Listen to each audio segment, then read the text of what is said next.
ሰላም ጤና ይስጥልን። እንዴት አላችሁ? እንዴት ቆያችሁ? በዚህ ዝግጅት ሁለት መረጃዎችን ለመዳሰስ እሞክራለሁ። እንግዲህ የመጀመሪያው ዘመድኩን በቀለ በዲያቆን ሄኖክ ኃይሌ የትምህርት ማስረጃ ዙሪያ ስላቀረበው ዝግጅት ነው። እንግዲህ በዚህ ዝግጅቱ ዲያቆን ሄኖክ ኃይሌ የተለያዩ የትምህርት መስኮችን እንደተማረ ነገር ግን አንዱንም እንዳልጨረሰው በአንድ ወቅት ባቀረበው ኢንተርቪው እንደተናገረ ይታወቃል። እንግዲህ በዛ ላይ ተንተርሶ ዘመድኩን በቀለ እያለ ያለው እንግዲህ የዲያቆን ሄኖክ ኃይሌ የትምህርት ደረጃ ይህ ነው ተብሎ ሊገለጽ የማይችል ነው ብሎ ነው ኮንክሉድ ያደረገው። እንግዲህ በእርግጥም ዲያቆን ሄኖክ ኃይሌ ለምንድን ነው እሱ ይሄን ሁሉ የትምህርት መስኮች ለምሳሌ ከተማራቸው ውስጥ ማኔጅመንት፣ ቢዝነስ ሎ፣ ቲያትር፣ ኢንዲግሪስ፣ ሂስትሪ፣ ጆርናሊዝም እና የመሳሰሉትን ተምሯል። ነገር ግን አንዳቸውንም አልጨረሰም። ስለዚህ ለምንድን ነው እሱ ይህን ሁሉ የተማረው የሚለው አንድም ራሱ ሲገልጽ፣ አንድም ብዙ ነገር የማወቅ ፍላጎት ነበረኝ ከሚል አንጻር ነው። ሁለተኛም እንግዲህ በወቅቱ የሆነ የሚያማክረው ሰው እንደሌለ፣ የሚጠይቀውም ሰው እንደሌለ ወይም ደግሞ ጋይድ የሚያደርገው ሰው እንደሌለ አድርጎ ነው እንግዲህ ምክንያት ያቀረበው። ሌላኛው ደግሞ እንግዲህ የኔ የትምህርት ልምድ ብዙ ምሳሌ ሊሆን እንደማይችል ብሎ ራሱ ዲያቆን ሄኖክ ኃይሌ አቅርቧል። ዞሮ ዞሮ እንግዲህ ብዙ ፊልዶችን ለመማር ሞክሯል። እንግዲህ ከተማረው ትምህርት የተለያየ ትንሽም ቢሆን ልምዶችን እና እውቀቶችን ለመቅሰም እንደቻለ ነው ራሱ እየተናገረ ያለው። ሌላኛው ደግሞ አሁንም ዲያቆን ሄኖክ ኃይሌ በአንድ ወቅት በኢየሩሳሌም በጌታ መቃብር ውስጥ ስለሚለኮስ የእሳት ሰማያዊ እሳት ማለትም ቅዱስ እሳት ተብሎ ጧፉ የሚለኩሰው ስላቀረበው ዝግጅት ነው። እንግዲህ ዘመድኩን በቀለ እንደሚለው እኔ እንደዛ አይነት መረጃ ኢየሩሳሌም ሄጃለሁ ወይንም ደግሞ ሌሎችም የሄዱ ብዙ ሰዎች አሉ፣ ስለዚህ እሳት የሚያውቁት ነገር የለም እና የምታውቁ ሰው ካላችሁ መረጃውን አካፍሉን እያለ ነው። እስቲ ለማንኛቸውም ጠቅለል ያለ ሀሳባቸውን ከዚህ ዝግጅት ለመረዳት እንሞክር። ተከታተሏቸው። ወንድማችን አዘጋጅልን ምን እንደተማረ እንዴት እንደተማረ አይተን እንመጣለን። በጣም የሚገርም ትምህርት ነው የምትሰሙት። ጠያቂዋ ጋዜጠኛ መስከረም ናት። እንስማው፣ ድምፅ ስጠው። አጋጣሚ እንግዲህ እኔ በዛ እድሜ ማንበብ ያለብኝም የሌለብኝንም መጽሐፍት የማንበብ እንትን ነበረኝ። ስለዚህ ሁሉንም ነገር የመሆን ነገር ነበረ ፍላጎት ማለት ነው። እና መጀመሪያ የገባሁት ወደ ጎንደር ነበር የተመደብኩት፣ በቲቺንግ ነበረ። እሱን መሄድ ስላልፈለግኩኝ በዚሁ ቀረው። ቅድስት ማርያም ኮሌጅ ማኔጅመንት ገባው። ማኔጅመንት እየተማርኩ እያለ መሀል ላይ ቢዝነስ ሎ የሚባል ኮርስ ወይም ኮሜርሻል ሎ ቢዝነስ ሎ ስለቆየ ረስቼ ይሆናል። እሱን ኮርስ እየተማርኩኝ እያለ በጣም ጥሩ አክቲቪቲ ነበረኝ። ከመምህሩ ጋር በጣም እንግባባ ነበር። ከዛ የሆነ ነገር ይመልስልኝ፣ አንተ ህግ ብትማር ጥሩ ነው። ሶስተኛ ደርሰናል። አሁን ህግ አራተኛ ደርሰናል። የተቀየሩትን እንዲቆጥሩ ብዬ ነው። እሺ፣ ከዛ ወደ ህግ ገባው ማለት ነው። ከማኔጅመንት ሎ ገባው። ሎ እየተማርኩኝ ቲያትር ደግሞ በተመሳሳይ ጊዜ 1 አመት፣ እሱ እንኳን እንደ ትሬኒንግ ነው፣ እሱን ማር ነበር። ከዛ ቲያትር ስማር ደግሞ ለምን በዲግሪ አትማርም የሚል ሪኮመንዴሽን አሰልጣኟ ስትጠቁመኝ ሞላው። የተማሪ ቲያትሪካል አርት የተማሪ ቁጥር ስላነሰ ሁለተኛ ምርጫ የተመደብኩ ሂስትሪ መማር ጀመር። ሂስትሪ ስማር ጆርናሊዝም ዲፕሎማ ያላቸው ክላስሜቶች ነበሩኝ። እነሱ ሲጠቁሙኝ ወደ ጆርናሊዝም። ሁሉ በስንት አመት ነው እንግዲህ?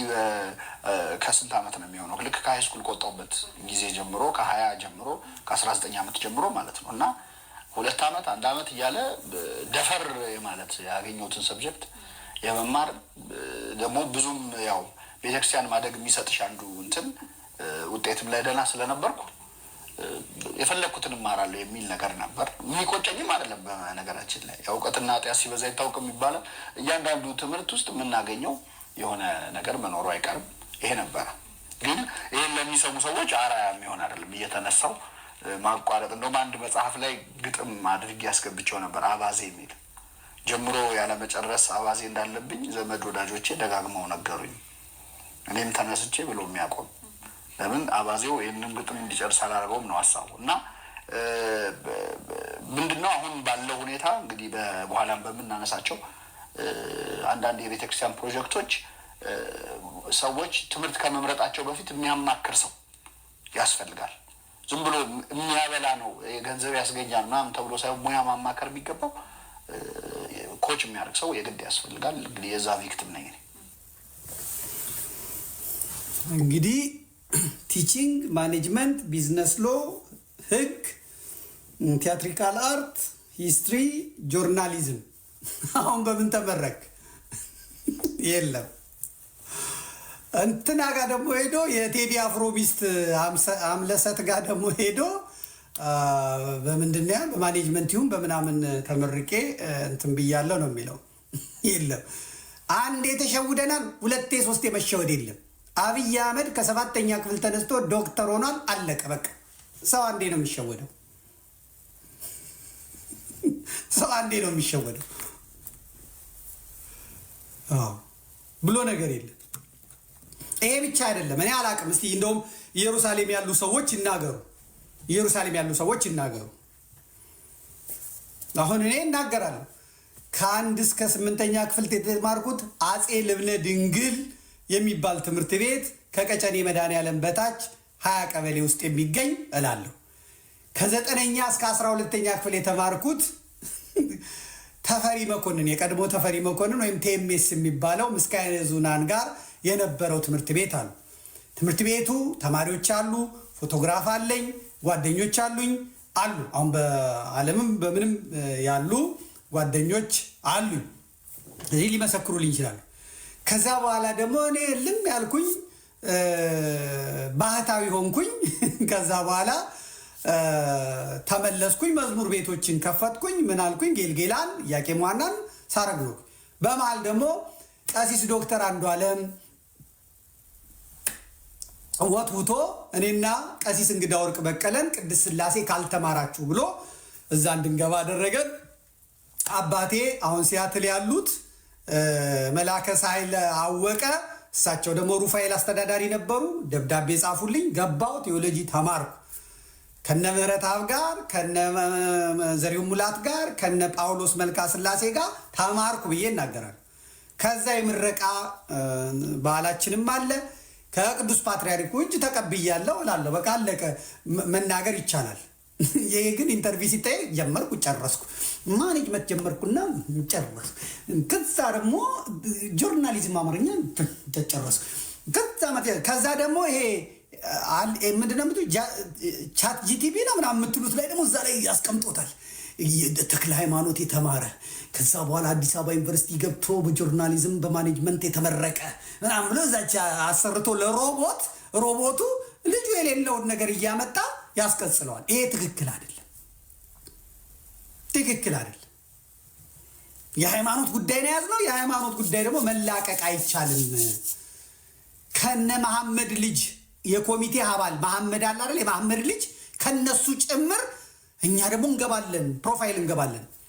እርግጥ ነው የኦሮሞማው ይፈልጋል፣ አሁን ለሚቀጥለው ፕትርክና ይፈልጋል፣ እና አቡነ ዲዮስቆሮስ ይፈልጓቸዋል፣ ሌሎቹ ለጨዋታ ይፈልጓቸዋል። እሱ ሌላ ጉዳይ ነው። እሱ ሌላ ጉዳይ ነው። ሌላው ኢየሩሳሌም ያላችሁ ሰዎችን መጠየቅ እፈልጋለሁ። እኔ ኢየሩሳሌም ሄጃለሁ፣ አልሰማውም።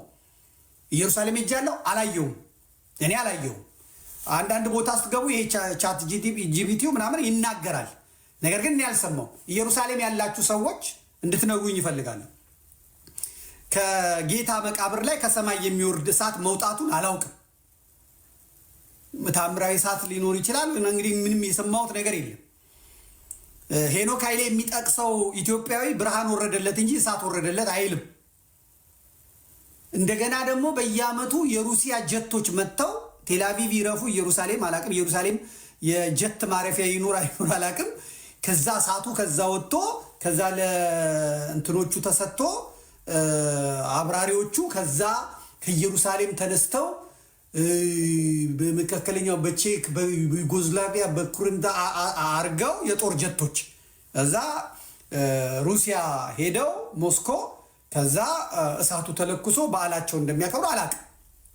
ግን ይሄ የቤተክርስቲያን ሊቅ የተባለ ልጅቷ ራሷን አታውቃትም እያለን የሚናገራት ኢየሩሳሌም ያላችሁ አባቶች እናንተ ምስጢር የምታውቁ አባ ገብረወልድ እኔ ቢያነሳልኝ እደውልለት ነበር። አሁን ሰዓቱን ስለማላቅ ነው እንጂ ኢየሩሳሌም መጋቢ ሆኖ 2 ዓመት የተቀመጠው የኔ ጓደኛዬ ነው። አብሮ አደጌ፣ አብረን የመነንን ኩኬለሽ ማርያምን ዋሻዋን አብረን የቆፈርን።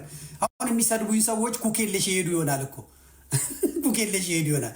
እዛ ኩኬለሽ ሄደው ይሰግዳሉ፣ ኩኬለሽ ሄደው ይጸልያሉ። ኩኬለሽን ማን የቆፈረው ሲባል ግን ዘመድኩን፣ አባ ገብረወልድ፣ ሄኖክ፣ ያሬድ ማለት ያሬድ መሸሻ ማለት የአስፋው መሸሻ ወንድም፣ እነ ብርክቲ፣ እነ እንግዳ ወርቅ በቀለ፣ መኮንን ተስፋዬ ቨርጂኒያ ነው ያለው። እኔ የቆፈርኩልን ዋሻ እዛ እንትን እያልክ ዘመድኩን ምን ሰራህ አንተ ለቤተ ክርስቲያን ምን ሰራህ ትለኛለህ። ኩኬለሽ ማርያምን ሰርቼ እላለሁ። አፈር አግዤ በዚህ በቀጫጫ እንትኔ ድንጋይ ፈልጬ ኩኬለሽን ሰርቼ እላለሁ። ይኸው እኔ ጥዬ ወጥቻለሁ። እንግዳ ወርቅ ኩኬለሽ ማርያም ውስጥ በአቶ አድርጎ 9 ወር ተቀምጧል። የመጣ ቀን ፎቶ አስነስቶት ሚሊዮን ፎቶ ነበረኝ። እስከ ቅርብ ጊዜ ድረስ ማሚ የኔ ባለቤት ሂሩቴ ነበራት እንደዚህ ፎቶ፣ የእንግዳ ወርቅ ፀጉሩ ፎቶ እንደዚህ ሆኖ ማለት ነው። እኔ ኩኬለሽን ሰርቼልሃል እና ዘመድኩ ምን ሰርተ ነው? ሌላው ቢቀር ማለት ነው ኩኬለሽ ስትሄዱ፣ ኩኬለሽ ስትገቡ ያ መቅደስ እኔ የሰራውልህ ነው። እኔ አፈር ግጬ የሰራውልህ ነው። እዛ ቆመ ስትጸልይ ለእኔም እየጸለይክ ነው ማለት ነው። እንቀጥል እስቲ። የኢየሩሳሌሙን እንስማና ሰዎች አስተያየት ይስጡበት። ቀጥል። ሜካፕ እንደው አስገራሚ ነገሮች ልንገርሽ። የትንሣኤ ዕለት ሌሊት የሚለኮሰው መብራት ከሰማይ እንደሚወርድ ታውቂያለሽ? ሰምተሻል? ሰማሽ? ከሰማይ ነው የሚወርዱ ማለት እግዚአብሔር ራሱ ነው የሚለኮሰው። ላለፉት 2000 ዓመታት ቃሉን ጠብቆ ሌሊት ላይ ካህኑ ተፈትሾ ክብሪት አለመያዙ በደንብ ተፈትሾ ራሱን አሳይቶ ይገባል መቃብር ውስጥ ወደ ጌታ መቃብር ሻማ ይዞ ማለት ነው። እና ሻማ ይዞ ገብቶ ሲወጣ ተለኩሶ ነው የሚወጣው። እሳት ይወርዳል። እስካሁን ድረስ አልቆመም። የትንሣኤ እሳት የሚለኮሰው እሱ ነው። እና የሚገርምሽ ብዙ አገራት እንደውም ለምሳሌ ራሻዎች ጀት አዘጋጅተው ይጠብቃሉ፣ ኢየሩሳሌም ይጠብቃሉ። ጀት አዘጋጅተው ከዛ የትንሣኤው እሳት ሲለኮስ ይሰጣቸውና እሱን ይዘው ሄደው ነው ሌሊት ላይ እዛ ትንሣኤ የሚያከብሩበት ማለት ነው። እና እሳት በጀት እንዴት የኢትዮጵያ ቤተክርስቲያንም ታምረ ማርያም ይነበባል የትንሣኤ ዕለት ሌሊት። እና በዛን ቀን አንድ ታሪክ ተጽፏል። አንድ ኢትዮጵያዊ ማክበር ፈለገ። ይህንን የጌታ የሚለኩሰውን እሳት ልሳተፍ ብሎ ሊገባ ሲል አንተ ጥቁርና አትገባም ብለው አባረሩት። ከዛ አስወጥተውት እሱ ውጪ እያዘነ እያለቀሰ ጧፉን ይዞ ውጭ ቆሞ እያለ እሳቱ እሱ ጋር ወረደ እና ውስጥ አልበራም ማለት ለሱን ይወረደለት እና ከዛ በኋላ ከሱ ተለኩሷል። በዛ እግዚአብሔር ምን ያህል ክብር እንደሰጠው አይተው ተጸጸቱ የሚለውም ያን ቀን ይነበባል። ይሄን ታሪክ እዛም አለ። በነገራችን ላይ ኢትዮጵያ የነበረበት ቦታ ሁሉ ይጎበኛል። እና እንደዚህ አይነት ከሌሎች ጋር ኢንተርሴክት የሚያደርገን ታሪክ አለን ትንሣኤ አከባበር ላይ። በግሪ እስራኤል ያላችሁ ይህንን ንገሩ። እኔ ቅድም አንድ ሰው ልኮልኝ ነው ጠይቅልኝ። እኔ እስራኤል 10 ጊዜ ሄጃለሁ። ቤተሰቦቼም ሄደዋል። ካህናት ዘመዶችም ናቸው ያሉኝ። የሩሲያ ጀት መጥቶ እሳት ተለኩሶ እሳቱ አውሮፕላን ውስጥ ገብቶ መድኃኔዓለም ያለ እንዴት እንደሚሆን አላውቅም። እዛ እሳቱ ከዛ ከሩሲያ ሄዶ እንደዚህ። ምክንያቱም የቤተክርስቲያኒቷ ተጠያቂ ሊቅ ነው። አሁን እሱ በየሚዲያው እየቀረበ ቤተክርስቲያኒቷን ነው የሚወክለው። ለሚያደርጋቸው ስህተቶች ቢኖሩም እንኳን የምትወቀሰው ቤተክርስቲያን ናት። የት ነው የተማረው? ማን ያስተማረው? ከየትኛው ጉባኤ ቤት ነው የወጣው? መምህሩ ማን ናቸው? ዩኒቨርሲቲ የት ነው የተማረው? አንደኛ ደረጃ ሁለተኛ ደረጃውንም እሺ ንገሩን። ዝም ብሎ አምጥቶ መጫን በአብይ አህመድ ይቅር፣ በአብይ አህመድ ይብቃን፣ አለቀ። የተናገርን ነው። በነገራችን ላይ የአብይ አህመድ አማካሪው አድቫይዘሩ ግብፃዊ ነው። ግብፃዊ ፕሮፌሰር ነው። አሜሪካዊ ግብፃዊ ነው። የጥናት ወረቀቱን የሰራለት የገመገመለት ማለት ነው።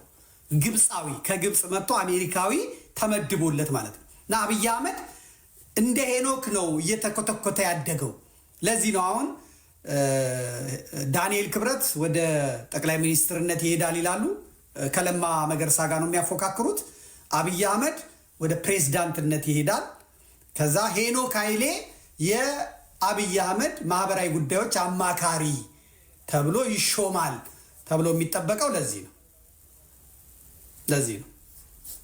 ስለዚህ ይችኛዋን ነገር እሄድባታለሁ። እንግዲህ ቀጣዩን ነገር እጨርስባታለሁ። እኔ መቼም ሰነዱ እንዳለ ነው እዚህ ያለው። ከዛ ደግሞ ጉድ ታያላችሁ። ዲግሪ እንዴት እንደሚሸጥ፣ ዶክትሬት እንዴት እንደሚሸጥ አሳያችኋለሁ ማለት ነው። ሁለተኛ መረጃ የሚሆነው ጎንደርና ጥምቀትን በተመለከተ ይሆናል። በእርግጥ ወንድማችን አርአያ በደንብ በስፋት ሄዶበታል። እኔ ግን ሁሌም የሚገርመኝን ነገር ለመናገር ዝጋ ወድጃለሁኝ። እንግዲህ ሃይማኖታዊ በዓላት የሃይማኖቱን ስርዓትና ሕግ ደንብ በጠበቀ መልኩ ነው መከናወን ያለባቸው። እንግዲህ ይህ የሃይማኖት በዓል ነው። የጥምቀት በዓል በተለይ በኦርቶዶክስ ተዋሕዶ ቤተክርስቲያን የሚከበር ትልቅ በዓል ነው እና ከበዓል መልስ ይሄ ሁሉ ጭፈራ፣ ይሄ ሁሉ አሽሼ ገዳሜ ወይም ደግሞ ምንድነው አስረሽ ምጪው ልክ የኖህ ዘመን ሰዎችን ነው ትዝ የሚያስብለኝ። እና ለጸሎት ነው ወይስ ለቅስፈት ነው ይሄ ሁሉ አስረሽ ምጪው? ለማንኛቸውም እንዲህ አይነት ነገሮች ቢታሰብባቸው መልካም ነው እላለሁ። የጎንደር ጉዳይ ላይ ለመጣላችሁ ነው። ከገና ቀጥሎ የምናከብረው ዓመታዊ የጥምቀት በዓል አለ። የጥምቀት በዓል ታቦት ተሸክመን አባቶቻችን ተሸክመው በታቦት ተባርከን ሀገር ተባርካ ጸሎት ተደርጎ ምህላ ተደርጎ የሚወጣበት የቤተ ክርስቲያን ታላቅ የትውፊት ስርዓት ነው። ታላቅ ስርዓት ነው። አምና ይሄ ሴሬሞኒ ነበረ ጎንደር ላይ።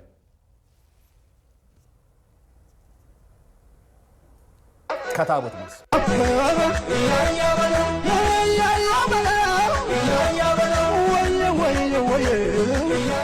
ህዝቡ ምእመኑ ምናምን ወጥቶ ከታቦት መልስ እዛ ታቦት ያደረበት ስፍራ ላይ ሁሉም ከሸኘ በኋላ ሲመለስ መጠጡን ይዞ ባንዲራ ይዞ ነጠላውን ለብሶ ቀሚሱን አድርጎ እንዲህ ሲጨፍር ነበር። ስለዚህ አንድ ሀገረ ስብከት ሊቀ ጳጳስ አንድ ሊቃውንት ሲናገር አልሰማን። ያ ታቦት የሸኘ ምእመን ከታቦት በኋላ ወደ ጭፈራ ሲሄድ የሚናገር ካህን የለም፣ የሚናገር ጳጳስ የለም፣ የሚናገር ነገር የለም። ይሄ ማለት ትላንትና እኚህ ሴትዮ ወጥተው ነበር። እኔ የክርስቲያን ልጅ ማተብ ያለኝ ሃይማኖት ያለኝ ሃይማኖትን ያጠበቅኩ ነኝ። ወገኖች ተረዱኝ። ተጨፍነህ እየተባለ ካንሰር፣ የማህፀን ካንሰር፣ የሆድ ካንሰር በቃ አሁን እንዲፈታ ነው። አሁን ተፈቷል። ተጨፍናችሁ እዩ፣ ቁልጭ እንዳትሉ፣ ቁልጭ እንዳትሉ፣ ቁልጭ ራስ ዞራችሁ እንዳትሉ፣ ዞራችሁ ተጨፍናችሁ እዩ ብሎ ያን ታምር ሰምቼ እንደገና እንደዚህ ቁልጭ ስል ምን ተጨብጧል? ለጥቆ በብልቃጥ የተያዘ ነገር በብልቃጥ ጨብጠው ሳይ በራፍ በዘበኛ ነው ቁማ ላይ አሳልፉኝ እስቲ ስል አታልፊም፣ ትቆያለሽ። አይ ልጄን ሽንቱን መጥቶታል ላወጣው ነው ብዬ እኔ በዛው ሾልኬ መጣሁኝ። እነሱ ማተባችሁን ቁረጡ፣ እንደኛ ታልሆናችሁ ስጦታ አንሰጣችሁም ነው ያሉ። እርዳታውን ያለ ገንዘብ አንሰጣችሁም የተባለው ጎንደር ነው። ታቦት ሸኝቶ የሚጨፍረውም ህዝብ ጎንደር ነው። ስለዚህ በእምነት ላይ ያለ ጥያቄ አይፈጠርም።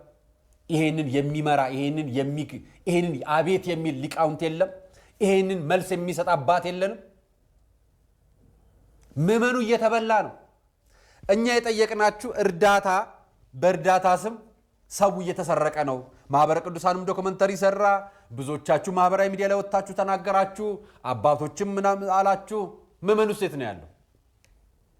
ቀጣይ ጎንደር ከታቦት መልስ በኋላ የሚደረገውን ጭፈራ ስፖንሰር ያደረገው ማን ነው? ምዕመኑ። ለምዕመኑ እናንተ ካልሰበካችሁት፣ ካልነገራችሁት፣ እንዲኖር ካላረጋችሁት ነገ በእርዳታም በጭፈራም ይሄዳል ምዕመኑ።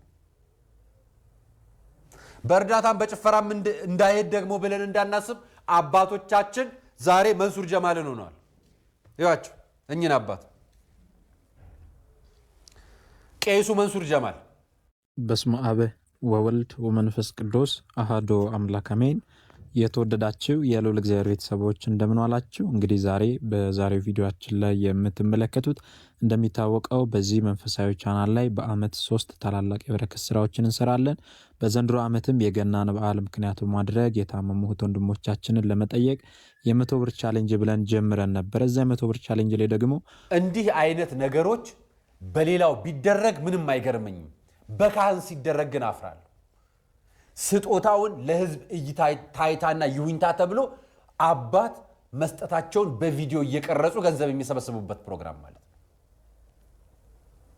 በአመት 3 ጊዜ ለአባሎች እየመረጡ ስጦታ ይሰጣሉ። ከዛንኛ አባት ልክ እንደ መስዑር ጀማል በፌስታል ብር ይዞ እርዳታ እየሰጠ እንደሚመጻደቀው ሁሉ የኛም ካህን ቆብ ለብሰው ካህን ላብሳ አድርገው ሆስፒታል ገብተው ብር እየሰጡ ይመጻደቁብናል።